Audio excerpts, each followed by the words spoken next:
What's up, YouTube? So I just realized I never made a part two of my journey to the Navy. I was going down YouTube channel. I was like, "Where's my part one?"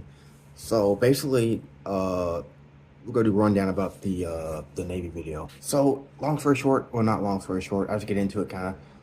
I went to MEPS like usual, did all my physical, did my height, weight, medical, getting blood drawn, testing for all that stuff, vision, hearing, and all that.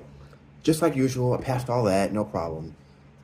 Um, I believe it's been like 9 months. I think it was 9 months. Yeah, it's been 9 months since I did all that for the Navy.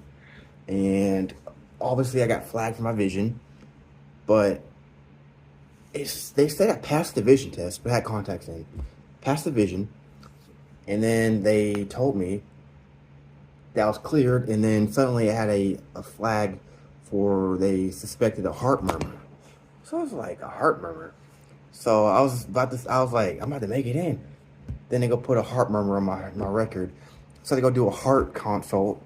So that's a whole nother trip, MEPS trip to go do a heart consult. So that's a whole nother hotel, wake up early, go to MEPS, get taken to the freaking cardiologist or whatever. They did EKGs and all that stuff. I got cleared with that. My heart was fine, no murmur. So I was like, I'm good to go. And then I found out they flagged me for my vision. But it was weird because I had gotten approved. Me and my recruiter going back and forth about if I wanted to do active duty or reserve. I couldn't make up my mind. I was like, yeah, I'm gonna do active. And I was like, nah, I do reserve. I kept going back and forth between the two. Navy active duty or Navy reserve. I couldn't make my mind up over it. And I got approved for, I think it was active duty. Yeah, active duty. I got the green light to go active duty Navy. I was like, oh, sweet, yeah. But then I switched it and I was like, well, me and so talked and we don't think it's gonna work out for active, so I want to do reserve. So I had to get my paperwork re-sent up and readjusted so I could get qualified for reserve. And eventually I did got approved, and I had a swearing date. I was like, it's exciting. I finally did it. After all these years, I finally made it. And then the day before I got to swear in, I got a phone call from a recruiter. He's all like, hey man, I hate to be the bearer of bad news. He didn't say it exactly, but it's basically what he's trying to say. But he's all like, well man, they flagged you at the last second, so they canceled your swearing date. You're not good to go. You're disqualified. I was like, you just said I was good to go. You said I had a swearing date. I was about to swear in like a day. And he said they couldn't make it happen. MEPS flagged me. So that's my Navy story there. Navy didn't work out. They told me they could put a waiver up. It's been 9 months. I've heard nothing. So not sure what that's about. But a few days ago, this is when my video start. My topic is actually about the Army National Guard. So we're getting to that right now. So a few days ago, I had an email come in talking about I had a qualifying AFAF score for the Army National Guard. I was like, what the heck is this? I didn't talk to them for over 3 years. Last time I talked to Army National Guard went for them, it was 3 years ago. I was like, all right, I'll check this email out. So open the email, read it. It's from a recruiter, whatever, so-and-so. And he's trying to get more information about it because he pulled my record, saw my AFAF score, and was trying to get more info about why or how I can join. And in my mind, I'm like, here we go again. It's going to be the same process. I'm going through all this trouble, get my hopes up, and get turned down. But met with him. He talked with me. He pulled my medical history from the Navy when they did my medical stuff at MEPS 9 months ago. Your medical stuff stays good for a year, apparently. So I got we're in what month are we in? I don't even know. But I think I got 2 or 3 months that this is still good. So we're in April. I got 2 months. So my medical is good for 2 more months.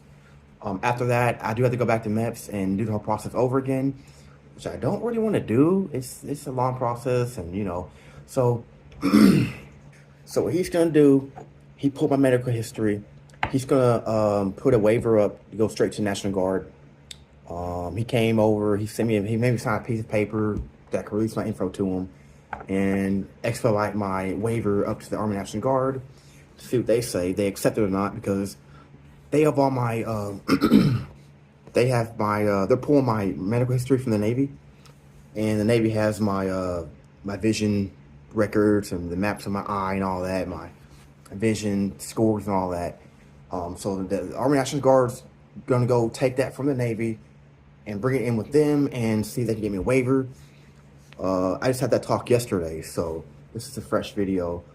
I haven't been posting videos recently. I've been kind of busy in life. New jobs, new places to live, and all kind of stuff. Life's been busy.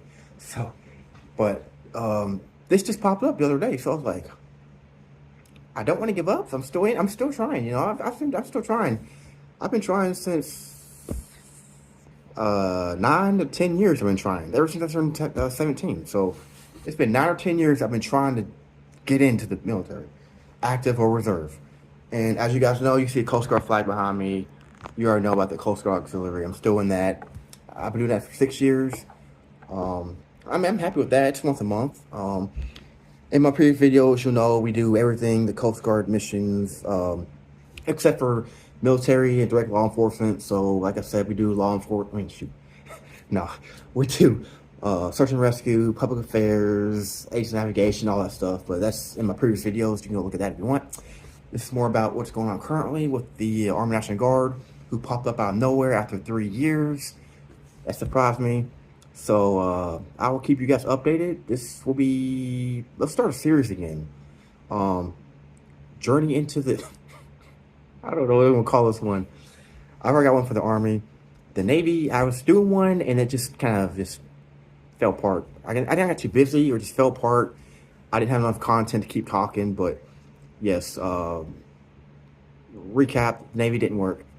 I guess it stalled out. Like I said, I went to my MEPS again, 2 days in hotel, went to a heart consult, got passed through that, and got flag revision the day before I was about to swear in. So I was so happy. I was at work, I was telling my friends, I was like, yeah, I could swear in. I got me a swearing date. I told them the date and all that. I was like, that's exciting. End of the day, I got a phone call from a recruiter, Navy recruiter, and he gave me bad news. I did not expect that at all. It was pretty disappointing. It hurt.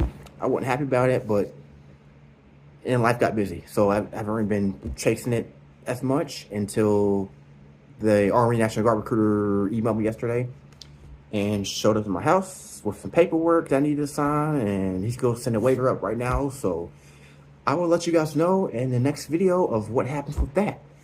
I don't know what's going to happen. He doesn't know either. It could be a yes, it could be a no. It just depends on the Army National Guard and how they take my case. I don't know.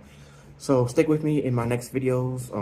Thank you guys for the support, the love, the sharing, the good positivity. I'm still trying for this. So we'll see what happens. I'll see y'all in the next video.